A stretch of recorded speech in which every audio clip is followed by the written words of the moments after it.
Kalau kita bicara mengenai aturan industri kripto di negara lain ya, industri kripto di negara lain itu mereka crypto exchange-nya mereka mengelola segalanya, segala sistem. Tapi kalau kita bicara aturan yang ada di Indonesia, industri kriptonya itu dipecah menjadi 4. Ada yang berfungsi sebagai pengawas uangnya, yaitu clearing. Ada yang berfungsi sebagai pengawas token kriptonya, yaitu depository. Ada yang berfungsi sebagai brokernya, ya, yang seperti Indodax ini, sebagai pedagang aset kripto istilahnya. Dan ada yang berfungsi sebagai pengawas daripada pedagang, yaitu bursa berjangkanya. Nah, ini industri kripto di tanah air yang tidak ada di negara-negara lain. Kalau di negara-negara lain, semua 4 fungsi ini dimainkan oleh satu entity. Tapi di Indonesia diwajibkan oleh 4 perusahaan terpisah. Itu salah satu contoh pengaturan bagaimana Indonesia mengaturnya.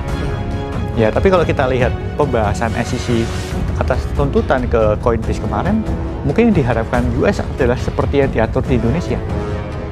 Kan SEC meminta kalau ada lembaga clearingnya sendiri, ada pengawas tokennya sendiri, jadi mirip aturan di Indonesia sih.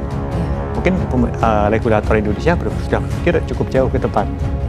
Nah, kalau kita bicara mengenai apa yang menurut saya terlalu ketat ya, menurut saya contohnya kalau di Indonesia, kalau kita mau memperdagangkan token kripto apapun, itu ada daftarnya, token mana yang boleh diperdagangkan dan token mana yang tidak boleh diperdagangkan. Kalau saya pribadi, saya industri, kita lebih berharap kalau yang regulasinya bukan token mana yang boleh diperdagangkan, tapi regulasinya sebaiknya adalah token mana yang tidak boleh diperdagangkan. Jadi seperti SEC kan mereka ada bilang sama Coinbase, kamu tidak boleh memperdagangkan 13 token ini. Nah, kita berharap sebenarnya seperti itu. Jadi Indonesia membuat aturan yang lebih jelas lagi. Coinbase, artinya seperti di Coinbase, pada kasus Coinbase begitu ya, koin-koin seperti apa yang memang boleh dijual atau memang ini tidak boleh diperdagangkan. Betul. Tapi kalau kita berbicara mengenai yang boleh diperdagangkan dan juga tidak boleh diperdagangkan, kita juga lihat sebetulnya industri kripto ini masih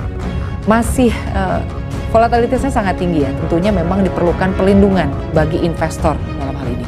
Nah, Anda sendiri, apakah untuk regulasi di Indonesia saat ini sudah cukup melindungi investor terkait dengan volatilitas harga kripto begitu yang kita lihat memang, apalagi kalau di tahun lalu begitu ya, ini cukup banyak investor yang boleh dibilang berdarah-darah gitu ya. Nah, apakah regulasi ini sudah cukup melindungi investor? Kalau kita lihat market kripto sekarang kan sudah lebih dewasa ya dibandingkan market kripto tahun-tahun sebelumnya. Kita bisa melihat pergerakan harga kripto itu paling cuma kenaikannya 2% sehari atau dan ekstrimnya naiknya 20% sehari. Sudah berbeda dengan kripto beberapa tahun lalu yang sehari bisa naik 100%. Ya. Dan nature-nya dari kripto itu makin mirip seperti trading saham.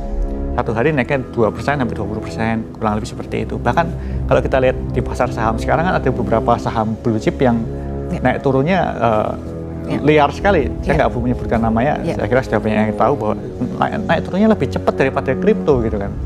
Jadi kalau dikatakan apakah situasinya berbeda, saat ini situasinya berbeda, kripto sudah lebih jinak. Dan kalau ditanya apakah aturan yang ada di Indonesia ini sudah baik untuk mengatur industri kripto, saya kira sudah sangat baik. Regulator sudah memainkan perannya dengan tepat, dengan baik, sehingga customer di Indonesia terlindungi. Seperti pembahasan di beberapa media begitu ya, bahwa sebetulnya di tahun 2023 ini nampaknya memang kita masih akan ada ancaman resesi global, ketidakpastian ekonomi global. Nah, apakah ini akan memberikan dampak juga kepada industri kripto di tanah air? Kalau kita bicara mengenai resesi global ya, Bitcoin contohnya, Bitcoin itu paling sering dianggap sebagai safe haven aset kelas, yang dimana kenaikan harganya selalu seiringan dengan harga emas. Kalau kita amati apa yang terjadi di Bitcoin selama beberapa tahun belakangan ini ya, nah apabila benar-benar terjadi suatu krisis, biasanya justru malah Bitcoin berpotensi untuk harganya naik. Tapi ini bukan financial advice ya, ini kita bicara mengenai apa yang terjadi selama beberapa tahun belakangan ya. Nah, kalau ditanya karena sifatnya Bitcoin sebagai safe haven aset kelas itulah yang menjadikan pada saat terjadi krisis, investor cenderung baru malah membeli Bitcoin. Tapi kalau pada saat kondisi ekonominya stabil, baik-baik aja, biasanya orang lebih memilih tradingnya ke saham. Nah, polanya seperti itu sekarang, karena orang merasa Bitcoin sebagai pengaman aset. Jadi Bitcoin ini selaras sejalan harganya dengan emas ya? Betul, kurang lebih.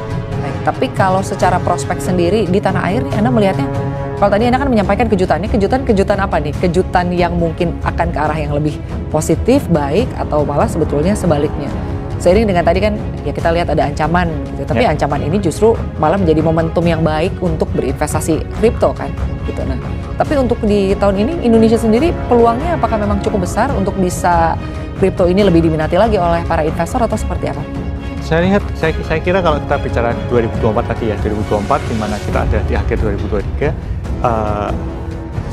setiap 4 tahun kripto itu mengalami lonjakan harga yang cukup tinggi. Di mana karena adanya pemotongan supply tadi. Jadi ini adalah kejutan yang positif. Makanya ini ada saya kira saat yang paling tepat untuk customer mulai melakukan akumulasi buy supaya mendapatkan harga terbaik. Makanya kita bisa melihat harga Bitcoin sendiri sejak awal tahun kemarin ini terus naik. Sekarang Bitcoin kan hampir menyentuh 400 juta rupiah lagi. Padahal kalau kita bicara di awal tahun Bitcoin baru 200 juta, 300 juta. Kenaikannya sudah mulai terjadi nih.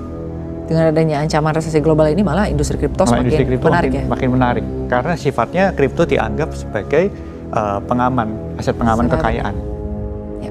Tapi kalau bicara mengenai transaksi, tadi Anda menyampaikan harganya kan awal tahun sampai dengan beberapa waktu belakangan ini cukup meningkat atau naik signifikan ya. Untuk transaksi kripto sendiri di tanah air seperti apa? Kalau kita bicara mengenai transaksi kripto di Indodax misalnya ya, kita saat ini transaksi per hari itu sekitar 100 miliar rupiah sampai 200 miliar rupiah. Ya, jadi satu bulan kita sekitar 3 triliun rupiah. Ya.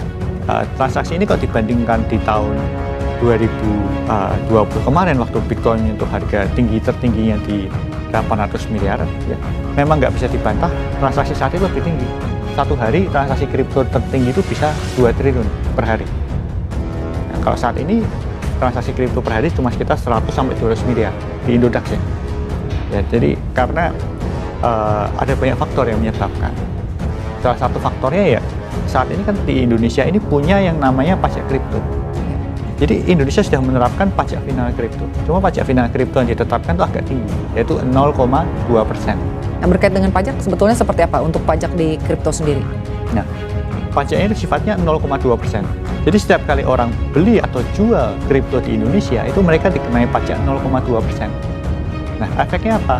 Karena pajak di Indonesia itu cukup tinggi, akhirnya banyak trader Indonesia malah memilih trading di tempat yang nggak ada license-nya. Seperti contohnya di luar negeri, misalnya di Binance atau di mana mereka tidak dikenai pajak. Jadi transaksinya lebih murah.